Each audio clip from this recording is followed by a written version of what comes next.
Welcome back to Beyond the Wrench. My name is Jay Goninen, and I am your host. Today, I am joined by the great Brandon Steckler. Brandon's personal mission is to help improve the level of professionalism amongst today's diagnosticians and grow the number of competent diagnosticians of tomorrow. With a rich background, including certifications such as ASE CMAT A1 through A9, and extensive experience as a GM ASEP certified technician and master technician for Saturn and Honda, he has consistently pursued a deep understanding of system functionality. Brandon's career journey has taken him from a top graduate at Northampton County Community College to becoming the technical editor of Motor Age magazine, an instructor at renowned institutes, and a trusted resource for technicians worldwide. Brandon, an absolute pleasure to have you on today. How are you? Jay, I'm honored. Thanks so much for the nice introduction. Make me feel like Superman. Well, one of the really cool things, and as we're sitting here, I actually have one of your articles from Motor Age sitting directly in front of me.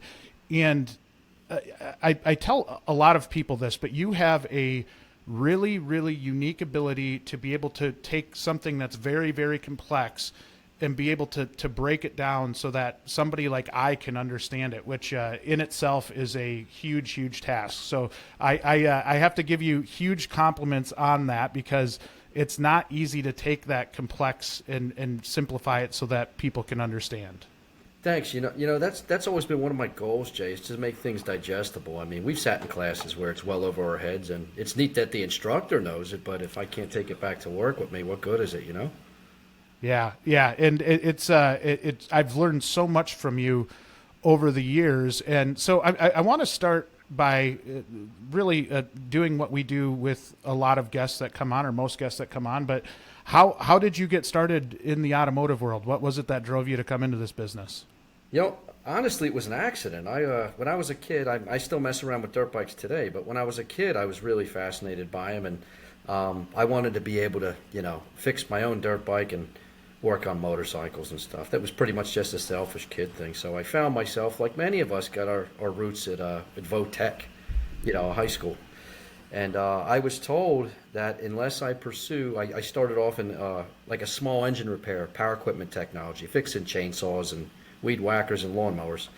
Now I needed money. Now I have a car and I'm 16, so I had to get a job, and I found one changing oil at a mom and pop quick lube shop.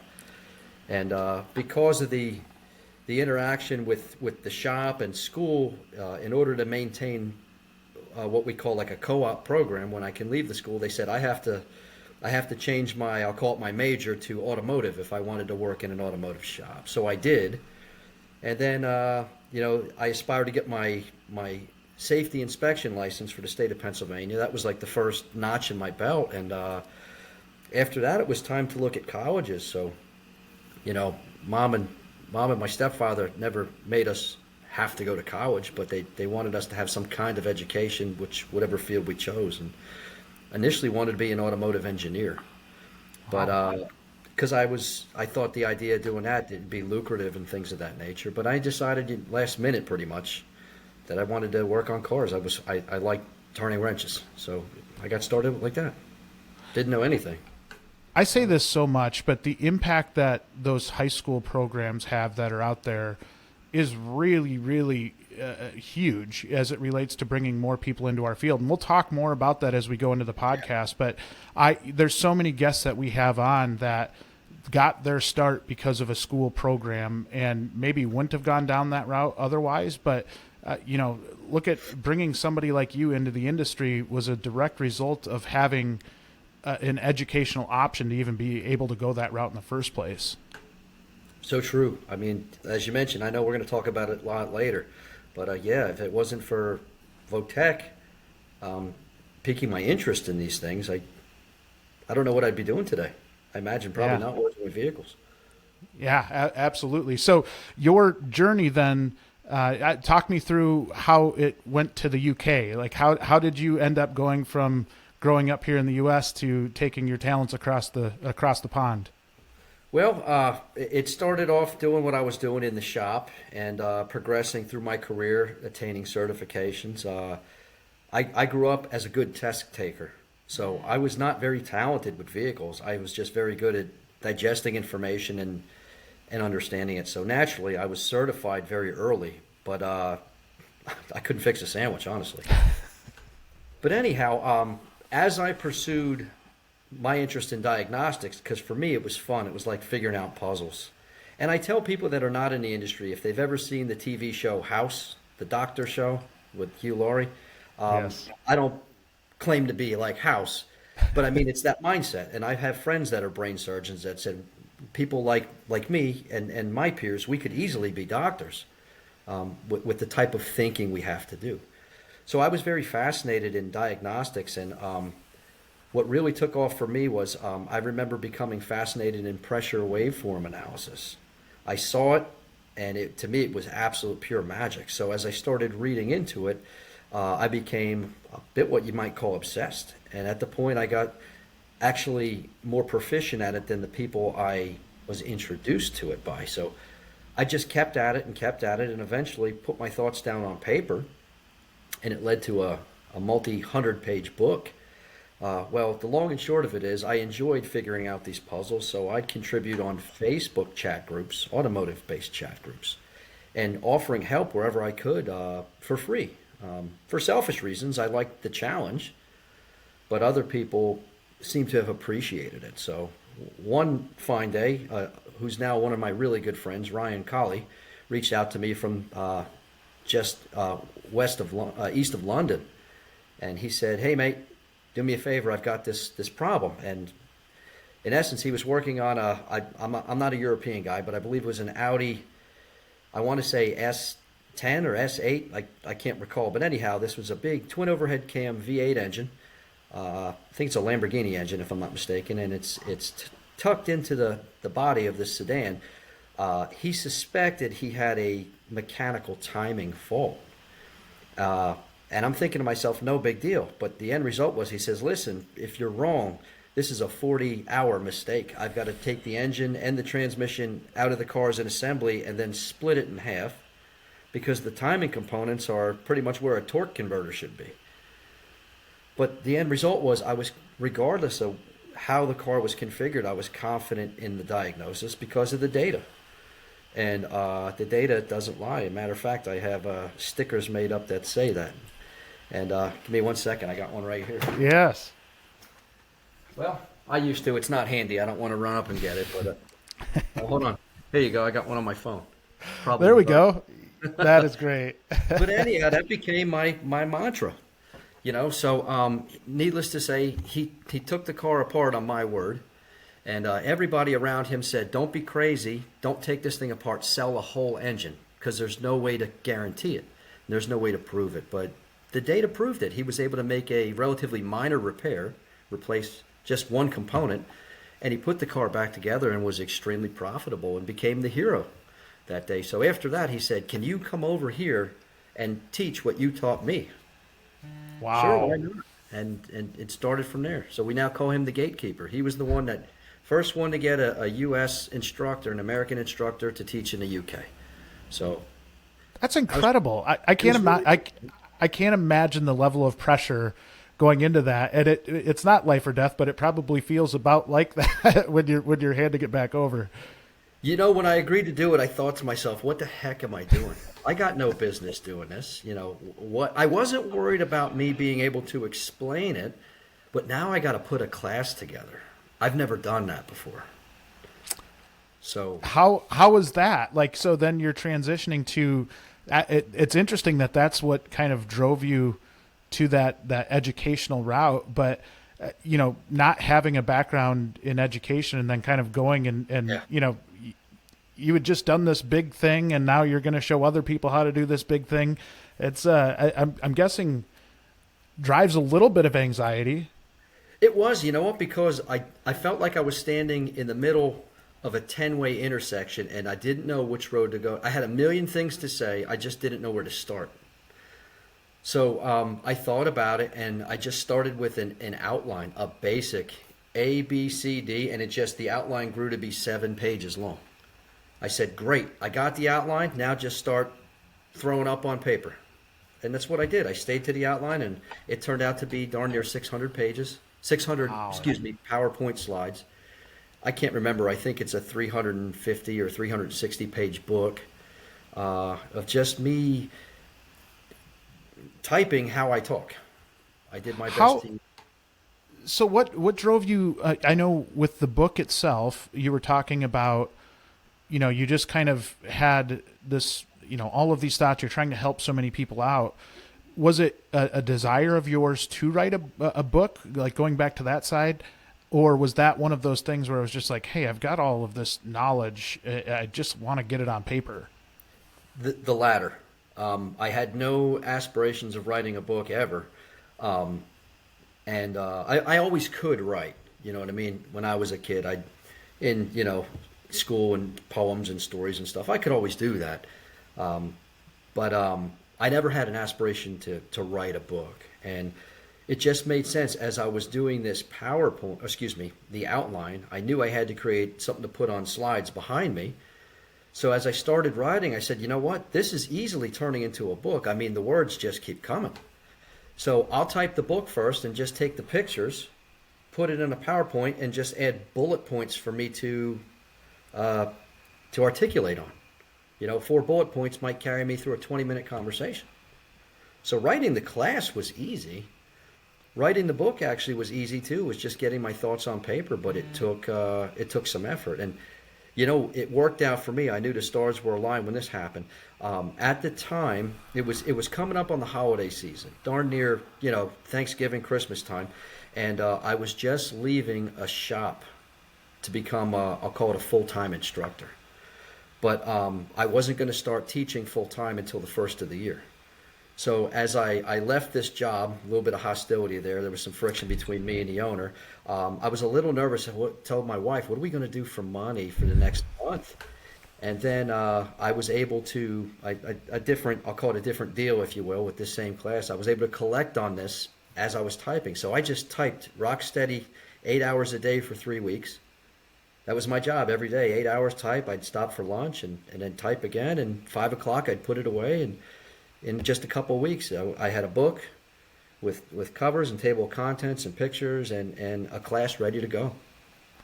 That's incredible. And as little as you thought you'd write a book, it might have been even less that you'd spend as much time in the UK as you did, right? Yeah. I went over there once for, I think we did 3 venues the first time. We did the south of England at a very formidable post-secondary schooling, like for professional technicians. And then we went to the Midlands to a very famous UK instructor. His name's Frank Massey.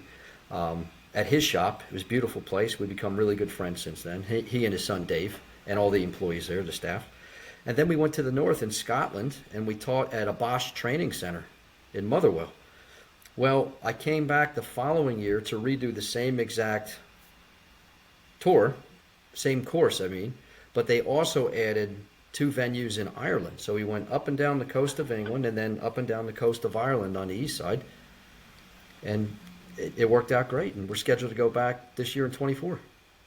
It's funny because I think when you looked at getting into the industry, and this is something I tell a lot of young technicians, is that you have no idea how your career is going to go. Like, you can have a thought of like what your goals and hopes and dreams are, but it is really, if you go in and keep your nose down and you're working hard and you get really good at what you do, the opportunities that are out there are crazy, right? And I'm sure there are a lot of things over the course of your career where you didn't quite think, it didn't end where you thought it would, right? Like where you just, it kind of is a chaotic path. You're exactly right. And I got to say something here. It might seem like my career path is a bit unique, and maybe it is. Maybe it's not something that happens to many people. I use the expression, I step in all the time. You know what I mean? It's where I came from. It's a common expression.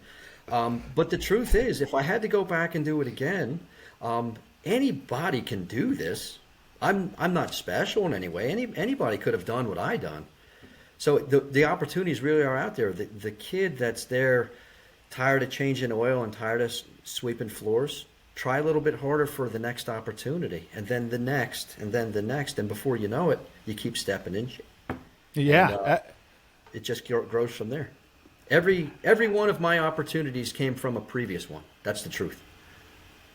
Boy, that is good advice in general. I think that is kind of how my career trajectory went as well. And I want to talk a little bit because we did have a really nice conversation in our intro call about the differences between the UK and the US, because you've got a unique perspective in spending time in both. And there's always this ongoing conversation within the industry about, should we have a more formal certification process? Or, you hear from the Canadians and their Red Seal program and how different that is. Talk to me a little bit about the differences between the two, because it is really fascinating to me. So I can say I'm aware that the Canadians have a different licensing rather than just a certification, Yeah. and I can't speak on the details of that.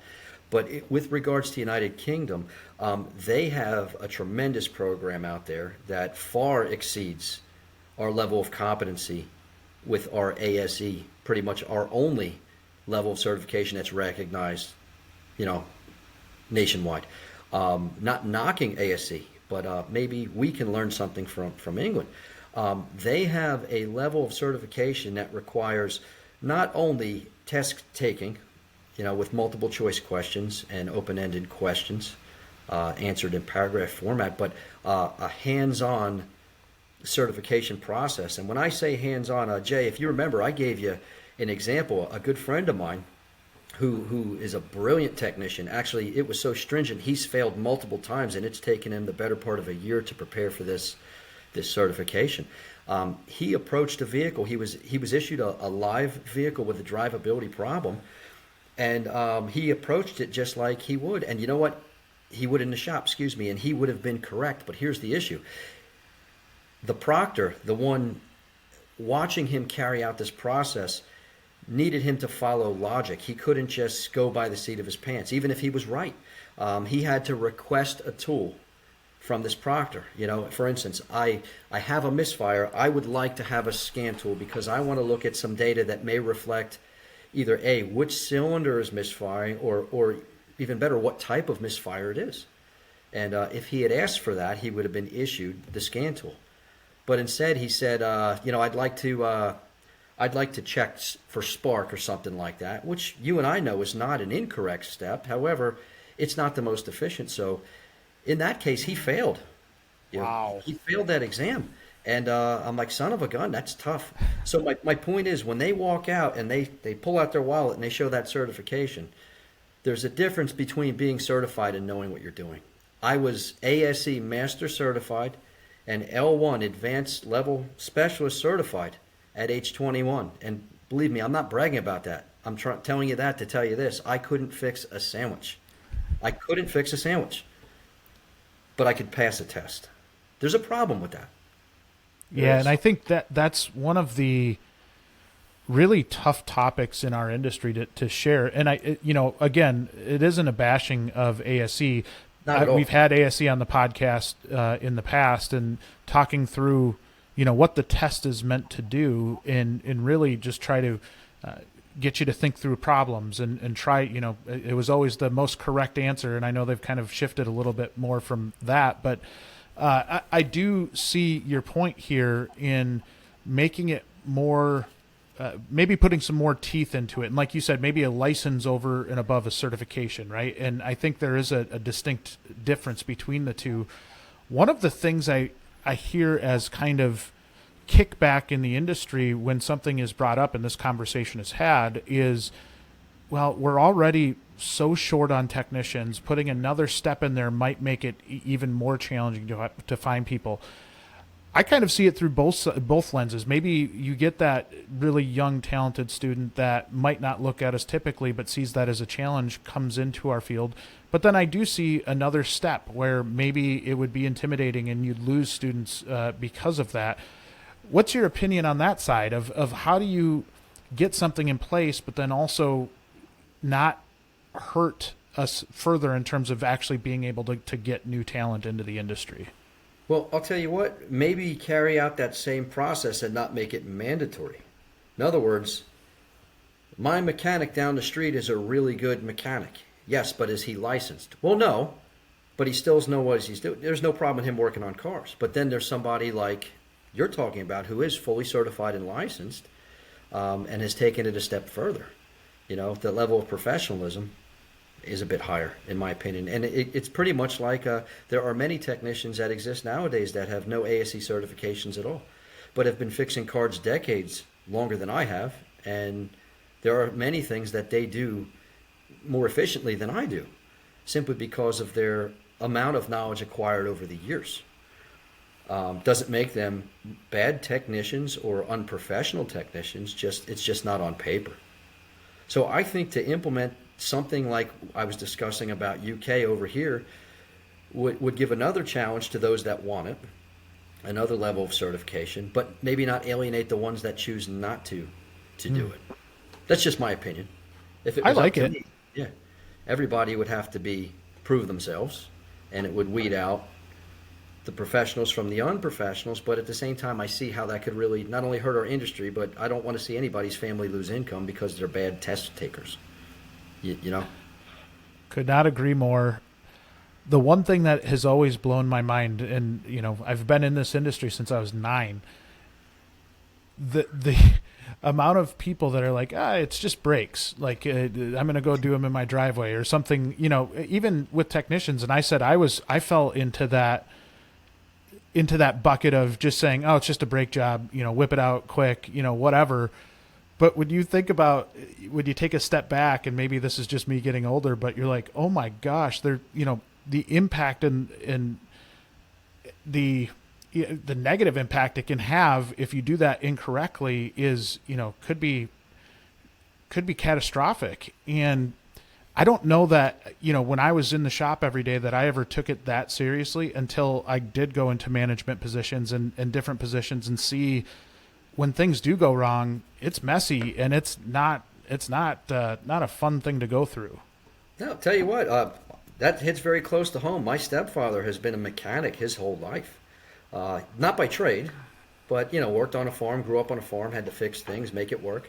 More than capable of maintaining a vehicle and replacing brakes. But it really hit home for me. This goes back to probably 1999. He's going to put brakes on my mom's station wagon, and he compresses the rear caliper, not knowing even what an integrated caliper is, and he crushed the threads on the mechanism and ruined the caliper. And we got lucky. He found that right away. What if it made it to the vehicle and went down the road? You know how dangerous that could be. So you're right. Yeah. I hope this conversation continues in the industry and that we continue to have those productive conversations because, we do have a shortage, but we also maybe have some level of, oh no, you're good. Some level of, we all crave that outside perspective or that outside opinion to be great of our industry. And, there were some things over the past decades that probably weren't the most flattering for our industry when you see what has been run in the media. But there's also like some element to, we've got some crazy talented people out there right now. Like it's almost like we need the outside world to see technicians for who they really are, which is some pretty darn talented people. I agree. I'm thankful my friends let me hang out with them because some people think I'm intelligent. Those are some smart guys. I'm the dumbest of my friends. Put it that way. It's a good room to be in, isn't it? Yeah, you're learning from others. They let me hang out with them. This week's episode of Beyond the Wrench is brought to us by Fullbay. Since 2015, Fullbay has made life easier for pretty much everyone who works in commercial diesel repair shops. Techs are more efficient and productive, parts managers can keep an eye on inventory, and owners can see exactly what's going on in the shop at any given time from just about anywhere. What does all that mean? Well, Fullbay's improved workflow leads to more vehicles being worked on, which means more revenue for your shop. And that revenue is easier than ever to collect. You can send estimates with the click of a button. Shop customers also tend to be big fans of Fullbay, and not just because of the features like Fullbay payments and fleet payments that make it easy for them to settle up. They can authorize work, receive text messages, update as work proceeds, and reach out to the shop with questions through their own portal. Want to learn more about Fullbay? Head to fullbay.com/wrenchway. So let's talk further about the industry as a whole. And you've been around it for a long time now. How do you, this is going to be a super vague question, but how would you gauge the health of our industry as a whole? And I'll let you take that wherever you want to, but just interested to kind of, as somebody that sees so many different sides of the industry, give me an idea of like how healthy is it right now? First, I'll say I don't think it's very healthy. However, I do think the fact that we are all aware, well aware, we are not in a healthy state, is a really good start.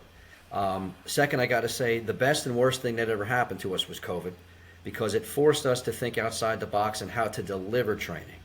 Now that training has, for the most part, been virtual, it's a rarity to see people in live classes unless it's a large organized event.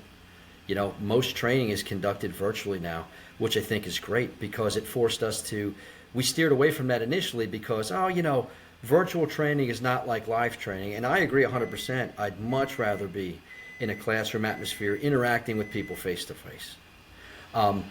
But the abilities we now have through virtual classroom type atmosphere, multiple cameras and views, different monitors, scan tools, lab scopes that can be put on the internet, through Wi-Fi and Bluetooth, we can conduct live training. In fact, even better than being face-to-face, because I can't put 150 technicians under the hood of a car, but now I can. As far as health, I think, like I said, it's good we're aware. I am hearing more and more that the flat rate system has to go away. I have no problem with the flat rate system. It keeps technicians efficient and moving forward, and I made a ton of money flat rate. But you and I have heard it our entire careers: the right way, the wrong way, and the flat rate way. And it's pretty sad, but it's true, because by the book versus doing it the wrong way, somewhere right in between, you see many flat rate techs operate. Maybe I don't need to grab the torque wrench. Maybe I can just kind of go by feel. Those are the dangers that we face, or we put ourselves in front of, when we start taking shortcuts. So I think now, especially with the level of knowledge and understanding that is required of today's technician to diagnose almost any system out there, it's going to have to force us to get away from that flat rate system if you're going to keep technicians happy. If you want technicians in the shop, stop looking for mechanics and start looking for people with a logical thought process. I heard one time of a young lady. I couldn't tell you the scenario, but she was a young woman out of Votech entering post-secondary schooling, or perhaps she was even in post-secondary schooling, and she was watching a discussion happening live, and she raised her hand to offer a comment, and she said, basically, you guys are, us being the automotive industry, are complaining there's a lack of, of young people entering that sector of the workforce, and she said something. She goes, you've never said anything that appealed to me. Everything you just told me now, I would love to have known years ago, because I would be in your workforce. But you try to appeal to mechanics. Reach out to the people with a logical approach to things. People who work with computers and IT and things like that are tremendous candidates to be excellent technicians and diagnosticians. And when I see kids in school that usually it's their father that approaches me and say, hey, I think my kid wants to go work on cars. Can you give him some advice? I said, yeah, give him my card. Tell him to give me a call. I've had conversations with these kids that say, oh, I don't want to do what my dad does. I don't want to work with my hands, and that's fine. I work on cars every day, and I haven't even seen a car. I haven't left my living room in weeks. And they're like, well, what do you mean? I say, I use this. I don't use these.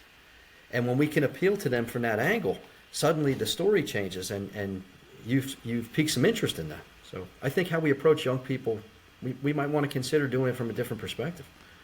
Could not agree more. That was great advice, by the way. And my good buddy on the diesel side, Ray Clark, down at Truck Country, he really has a unique perspective, and he'll go talk to like eighth graders, and he uses gaming as a way to associate what we do with something they're interested in. And I always think like being able to connect with them where they're at is a far better approach than just trying to shove down like a freshman or even a senior isn't probably going to care that you have 401k. Like they want to know that it's a cool thing to do. There's a purpose for doing it, and that there is advancement opportunities and there are ways to grow. So I thought that was just fantastic advice. Now, I want to go back to the flat rate thing because this is always something that gets brought up in conversation. It feels like every time I'm in a room with my industry friends. And when we talk about flat rate, I'm seeing more dealers maybe shift to giving that technician the option of which pay plan they want to be on. I do think that's a really good way of going about it. As you're looking at the independent side, are you seeing more independents take on the flat rate system, or are you seeing kind of a split? What are you seeing out there right now? Well, it's hard to say because I've seen multiple different ways of structuring a shop. I've seen shops where I'll say the average line technician, the ones cranking out the volume of work, are indeed flat rate, and perhaps the shop foreman, or however it's structured, the lead technician. Sometimes it's the service manager who's actually still a technician, is either salary or somehow structured where he's not directly flat rate, but he's responsible for driving productivity, so he gets a percentage of shop productivity, and it benefits him to help other people move forward. I've seen shops that pay only hourly, which the shops are always really nice and laid back. But the problem is I see numbers coming out of that shop compared to what I'm used to, and I can run circles around these guys. And I'm not bragging. It was just Right. the environment I was brought up in. There's a lackadaisical, feel, which again, I was really happy being in that shop. It was nice and relaxed, almost stress-free. But the amount of work that could have been achieved versus what was actually achieved isn't quite right there. So I understand where the flat rate mentality comes from. And there's multiple ways to structure a shop, but I think the biggest problem, Jay, is this. Flat rate technicians that are looked at as making flat rate decisions are forced to do so. Don't pay that technician pennies on the dollar and make them work fast. Pay them a decent wage, and they won't have to rush. They can do the job right and swiftly, but do the job right. Yeah.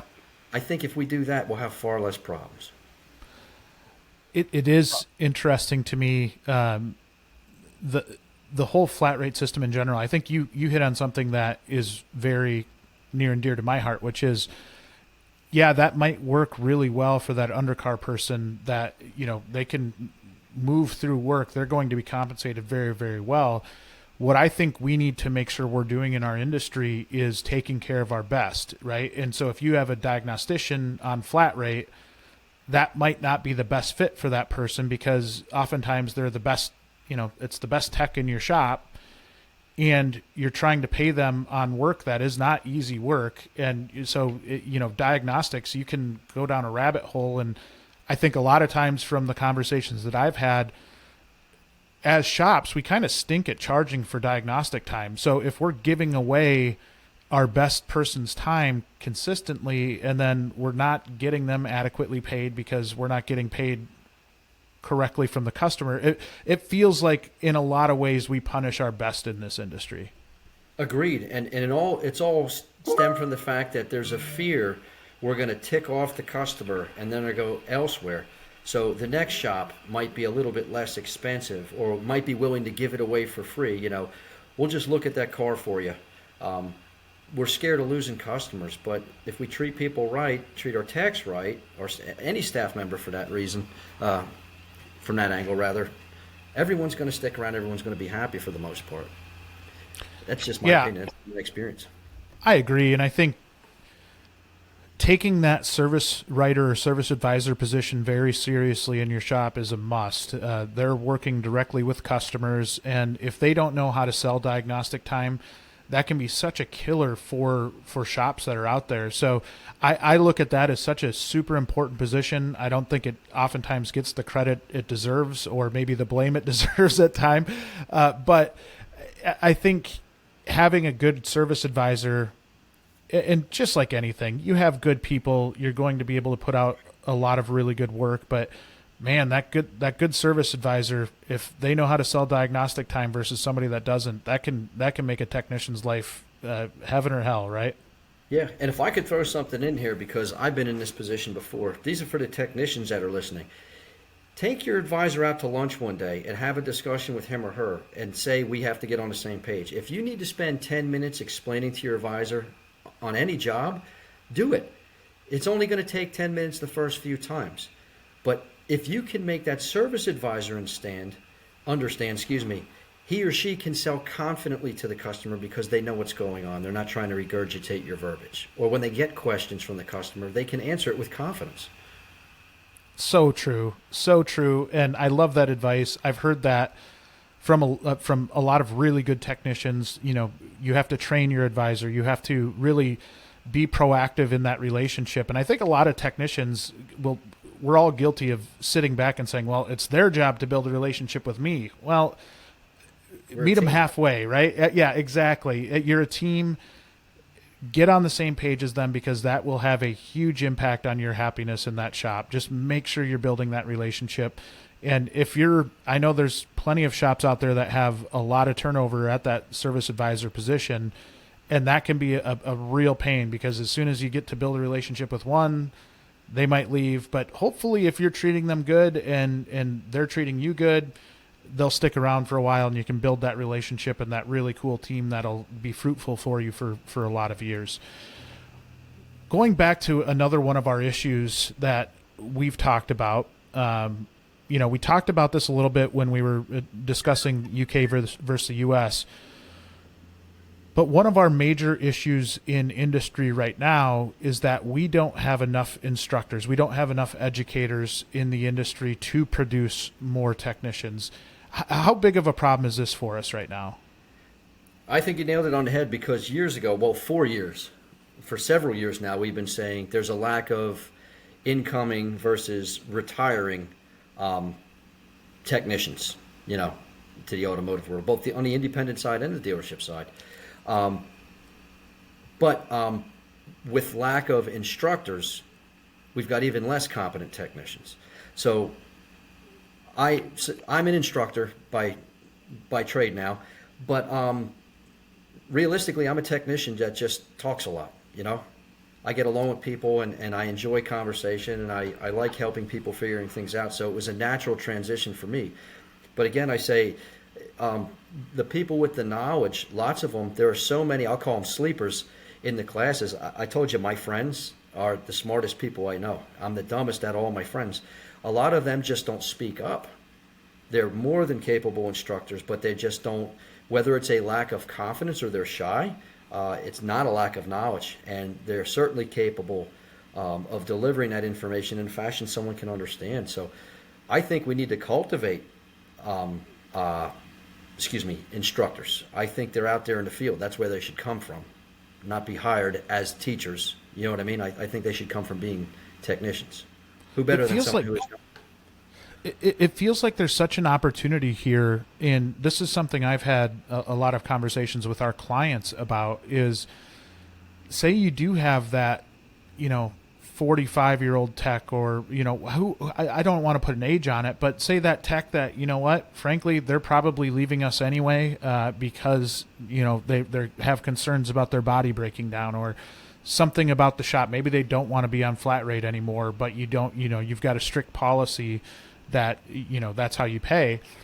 What would be great is if we as an industry could get to the point to where we could identify those people earlier and put them in that path to say, to raise your hand. Yes, you're going to lose some productivity out of the shop, but what happens when you put somebody that really enjoyed working for you into a classroom to teach our next generation, you think they might look at you a little differently, that teacher, and they might, they might, if they had a good experience, send kids your way, send students your way. I just feel like if we expand our thinking a little bit, we could have such an impact on this industry if we just think about it a little bit differently. I agree 100%. I think we got to start thinking outside the box of or what we consider normal. You know what I mean? We got to do things a bit differently than it's been done in years past. I got to throw something in there though. Yeah. In regards to cultivating the next instructor, really good friends of mine. I'm sure you heard them, Jay. Trained by Techs. Yeah. Oh yeah. Great group. I love these guys to death. They're some of my smart friends. Right? Yeah. Super smart. I definitely, every time I talk to one of those guys, I'm like, yeah, I'm not even close to their level. Welcome to the club, pal. Anyhow, these guys have they had aspirations of doing just that, finding the next big instructor, and they put together a little bit of a game show that presented at Vision. And we've all seen like The Price is Right. They actually called it The Diagnosis is Right, which is pretty corny, but I mean, it was supposed to be corny. You remembered it, right? It was, the idea was to get I'll call it the average tech, who's usually in the audience, time to put together a case study, so a car that they perhaps struggled with, but they kept notes and they kept track of all their data, and they made a decision and ultimately fixed the vehicle. It gave them 15, 20 minutes to stand up in front of the class and present their case. And everybody was twitching and sweating and nervous and jittery, but I mean, this was in a safe atmosphere. You were among maybe 150 people that were cheering you on. They weren't there to be blown away. They were there, come on, you can do it, you can do it. And it was an awesome experience. So 2 years in a row now. I'm sure they're going to do it again this year, but that's the kind of stuff we need to be doing to find our instructors. Kudos to them. If Sure. Those of you that are listening haven't checked them out, definitely go look at Trained by Techs. They are a really talented group of people that I think are doing a lot of positive in our industry. So, did you know WrenchWay provides a number of free solutions for high schools and post-secondary schools with automotive or diesel programs? WrenchWay's website makes it easy for instructors to work with shops and dealerships in their area. Instructors can request resources from local industry like tool and equipment donations, shop tours, advisory committee members, and more. Instructors can also use WrenchWay's website to help educate students and parents about what it's like to work in the industry. WrenchWay's Top Shops pages are a great way to show students and parents what it's actually like to work at different shops in the area. Shops are required to disclose important information like compensation ranges for all levels, detailed benefits information, and more. Learn more about WrenchWay and sign up for a free account at wrenchway.com/solutions/schools. Link is in the show notes. I think when you look at that, what advice would you give that technician that's sitting out there and maybe thinking about it, right? They've thought about, hey, I do like coaching people and I do like being able to educate people. How does that transition go? Perfect. So I'm going to purposely give you worst case scenario because I can tell you you'll be just fine, and you probably won't be, but that's okay. Do it. Fall on your face, stumble, get lost in your own material, turn your back on the class and go, what was I thinking when I did that? And give me a minute. Let me get my thoughts together and then get through it. But figure out what you can do differently next time and just constantly refine, even if it's a small change. Heck, how you arrange the slide might be the only thing you change. So you put too many words up there and you got lost. Use bullet points instead of sentences. You know what I mean? And little changes like that is what makes, in my opinion, a good instructor. The first time I taught, good Lord, that was scary. That was really, really scary. And I was forced to teach. I wasn't forced. I could have easily said no, but I wasn't about to. I was asked to teach in place of not one, but two instructors at a huge conference in Chicago, Automechanica, in 2017. I've never presented before, and now I'm at one of the biggest, So not only, I wasn't teaching my material, I was teaching somebody else's material, so I had to prepare myself for that.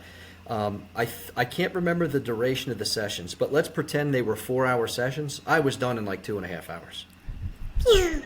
So what do I do differently now? Now I learned from that experience that rather than tell somebody something, I ask a question of them and let them answer it themselves. You know what I mean? Yeah. For instance, instead of saying, here's what Ohm's law means, I might say something like, what is that law that helps us relate, voltage, current flow, and resistance? And somebody is going to say it, and not only did that slow me down, but it allowed interaction, and you're forcing people to think rather than telling them. So little things you can learn as you go. Just get up and do it. Get up and do it. You'll be really surprised. You'll be glad you did it. I think it's very similar to giving any presentation or speech. And I know even for me still, I've done it a million times, it feels like, but you still get those jitters going up. And I had somebody we had on the podcast, John Spence, a while back, a great author, and he stayed on after the podcast, and we had a nice little conversation. And I was asking him, like, what advice do you have for like calming yourself down before you go on stage? And he was just like, you know what, you prepare, and you if you know what you're talking about, that'll give you a level of confidence that you won't have if you don't prepare, and just have fun with it. And he had some other really good tips, but I think there's a lot of maybe technicians out there that are like, I've never spoken in front of people before. Well, don't get me wrong. I still get nervous going up and speaking in front of a crowd. And I think that is part of it, but it also forces you out of your comfort zone a little bit, right? Like, it forces growth. And I love how you said where you're going to fall on your face at times, but when you're forcing growth, that kind of happens. That's a byproduct of getting better. Jay, one of my first, I shouldn't even say my first class, I've probably taught at this point 20 times. But I was teaching a class that I was not familiar with the material. It wasn't something I normally get involved with. But this happens sometimes. I had to prepare for this class, and when I got up there, I just everything just fell out of my brain. I lost it. It was a disaster. But we got through it. I've been there. It's kind of a terrifying thing, but I think one of the really cool parts is, and I'm sure it's the same with teaching, when you go through it and you actually get done with a class and you look back and you kind of almost say to yourself, I just did that. That's pretty cool. Like, that's maybe something that I didn't even think I could do, but I forced myself to do it, and I think I did a pretty good job, and I think we're all naturally going to pick ourselves apart. But if you go into it, and I love what you say about, you go in with the mentality that it's not going to be perfect right off the bat. Like, you can tweak and grow and just get better. I think that's such a great way to look at it. I'll tell you what, and listen to the questions that are being asked of you. Those will help you polish the presentation. How many times you hear people say, you learn as you teach? I've become such a much better technician since 2017 from teaching. It's a great point. It really does just kind of help to hear from others too. I think that, hey, here's Brandon, who was a technician, made that transition, and it is possible, and you are good enough, right? I think that we've got so many, again, talented people in our industry that maybe don't know how talented they are until they kind of step out and do that thing, right? And I think there's plenty that are capable. For sure. There definitely is. All right, so as we're looking at this, we talk about the education side and the educators. One of the concerns that I have with the industry is how we onboard these young technicians. So say we do a fantastic job in the training side, we get them to really have the basics down. How do we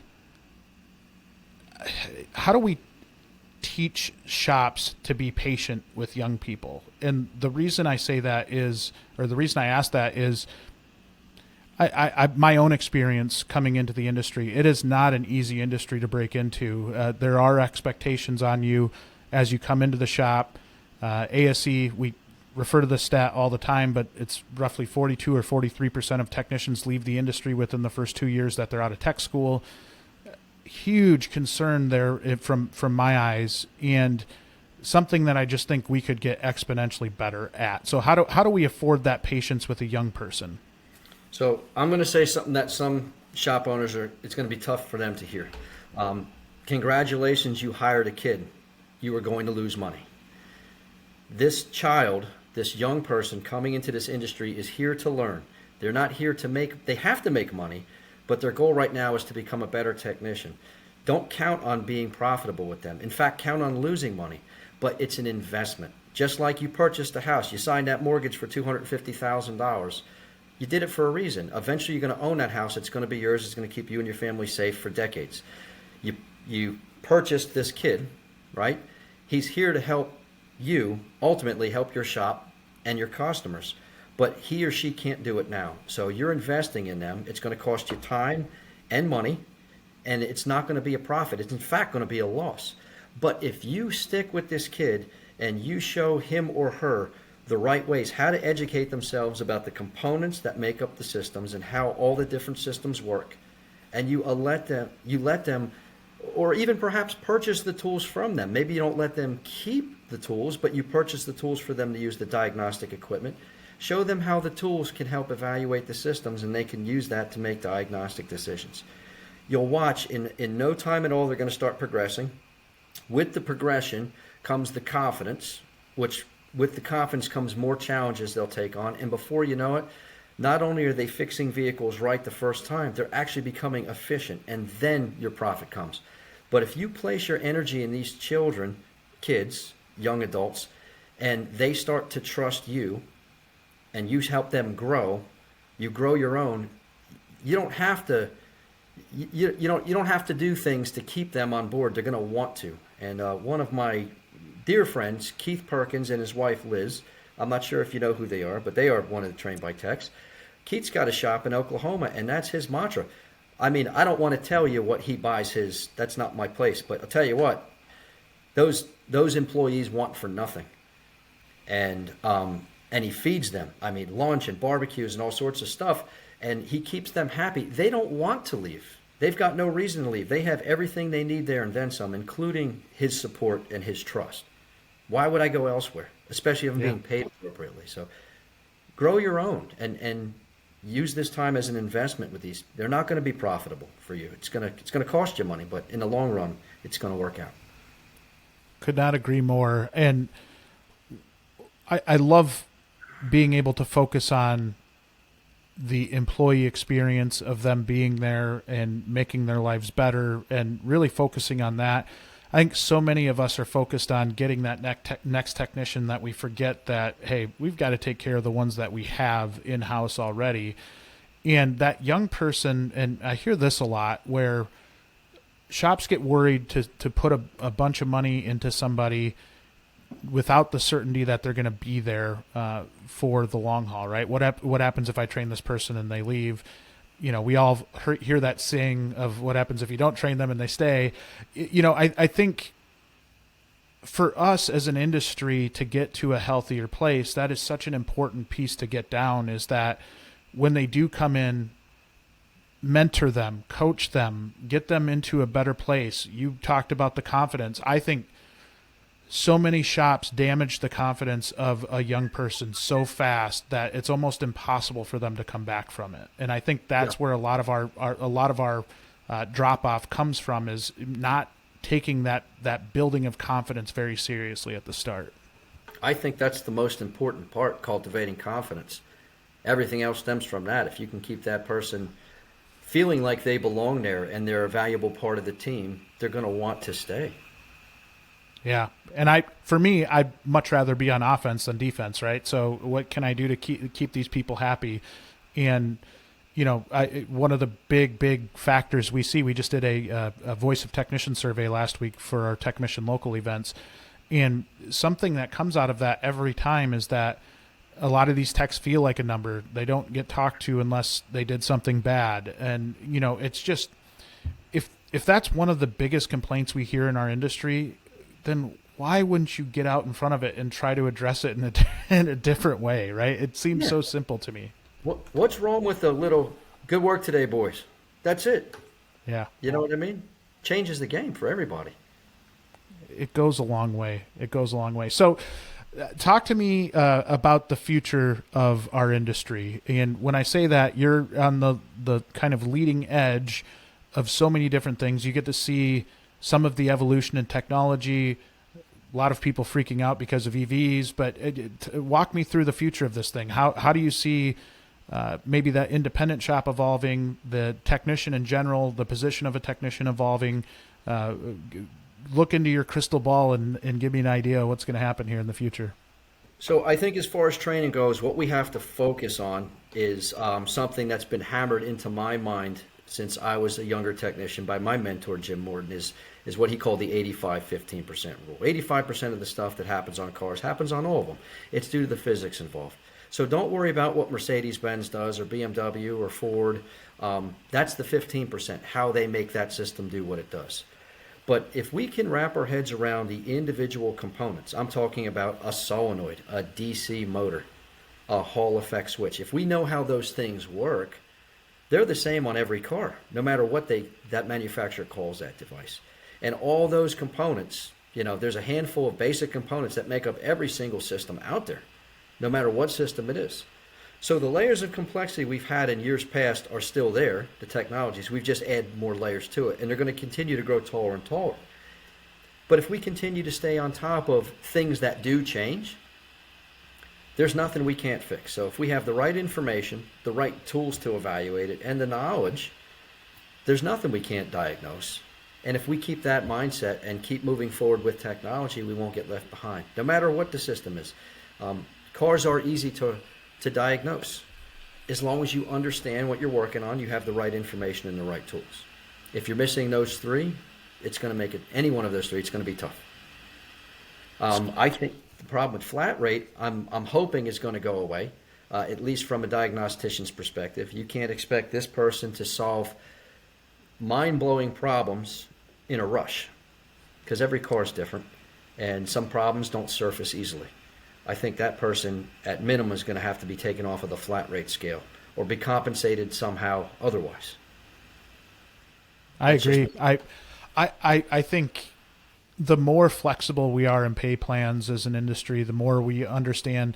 And look, I think there is more specialization now, it feels like. There's always been some element. You always had kind of the electrical person in the shop, and you always had the person that could do engines, and in the olden days, like you did have some level of specialization. But as you're looking at it now, and even something like ADAS, and trying to figure out what your strategy is going to be around that as a shop, and having the capability to take on yet another step in technology, how does a technician stay on top of all of this, right? Like how do they, like, we're talking about all these advancements, and say you're that technician that's 10 years in or 15 years in, and you're trying to stay on top of it. What advice do you have for that tech that wants to stay on top of this but could easily get overwhelmed? Perfect. So I have a little bit of a shameless plug, if it's okay. Please. So I work as technical editor of Motor Age magazine, and it's my job with that magazine to help determine some of the content that goes into the magazine. And it's always my goal to keep the men and women of our automotive industry moving forward and becoming profitable so they can take care of their families. With that in mind, every piece of content that goes into that magazine is designed at pushing the technician forward and keeping up with technology. So simply reading articles to give you an idea of what's to come as a precursor of what classes you should structure your training around. The same goes with another company I work with for advanced auto parts called CarQuest Technical Institute. Our classes are assembled by a curriculum development team jammed full of experienced shop owners, service advisors, top-notch technicians, and engineers, and some of them are also educators. But the thing is, they have been there and they still do that. But they write classes now on it, and they will rent the latest and greatest vehicle technologies and dissect them and pick them apart and do research for months as they build these classes. And these classes are designed to educate technicians and keep them on the forefront of technology. So attending class regularly, keeping up with today's periodicals once a month will give you an idea of what classes to take. If you do that, and you take the time to understand what those classes are trying to show you and practice what you learn in class, purchase the tools so you can evaluate the systems, you won't have any problems at all. I don't even work on cars anymore, but I keep up with technology, and I can help people with the latest and greatest technologies because I keep myself educated. I second everything you just said there. I read Motor Age religiously every month, even though some of it does go over my head because I haven't worked on a car in, other than my own for about 20 years. So it's definitely changed. But being able to stay on top of it and really understand different systems, and again, can't speak highly enough of the content that you put out, and really everything that you do for this industry. You are helping get that next generation in. You're bringing awareness to the fact that we do need more educators. You're doing a lot of really, really great stuff in the industry, and just want to thank you for taking time to be on the podcast today. This was just fantastic. Jay's a lot of fun. Honestly, I'm honored that you invited me on the show. Thank you very much. That wraps up this week's episode of Beyond the Wrench. Be sure to tune in next week for another brand new episode. As a reminder, don't forget to rate and follow Beyond the Wrench on Apple, Google, Spotify, or wherever you listen to your podcasts. This helps us get Beyond the Wrench in front of other fantastic shop owners, managers, technicians, and dealers just like you, so we can continue to help improve, promote, and grow this amazing industry. Thanks everyone for listening, and we'll be back next week.